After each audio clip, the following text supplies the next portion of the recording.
A day in the life of a digital nomad in Porto, Portugal. Today started out as a super slow morning. The espresso martini I had the night before kept me up till almost 4 in the morning.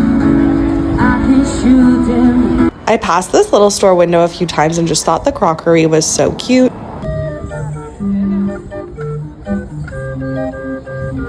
Definitely one of the most interesting street musicians I've ever seen.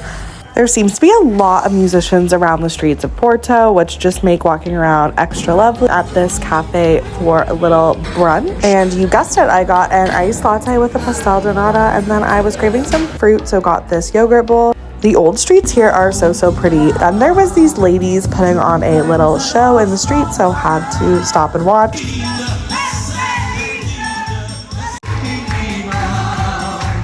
I'm really unsure exactly what was going on, but loved the vibes, 10/10. I had booked to go inside Livraria Lelo.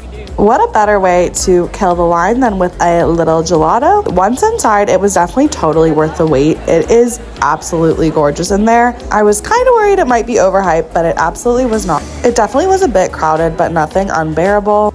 I wasn't planning on getting anything, but found this adorable book. It was really cheap, and I just couldn't resist getting a little souvenir.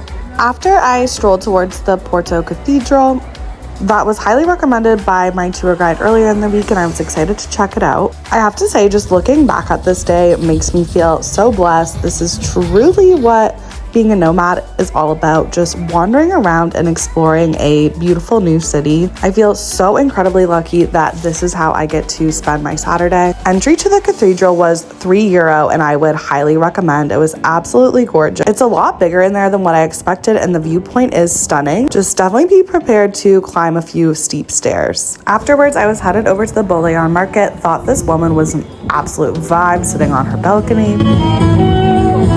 Arrived at the market and couldn't resist trying these empanadas. Was extremely overwhelmed by the tin fish selection. I probably should have picked some up, but I am just honestly not a fan, and it is pretty expensive in there. Thought it was so cool that you can just walk around with a glass of wine. If this was in the US or Canada, those would definitely be in plastic cups. Had to try out those oysters. I mean, look at the size of those things. Have to say, the sign says they're the best in the market, and that sign is definitely true. They are absolutely delicious. They just honestly hit different than an American or Canadian oyster. They are freaking massive, and my wine conveniently paired perfectly with them. If you are solo like me, you can buy them in threes, which was perfect. I was in absolute awe of this olive selection.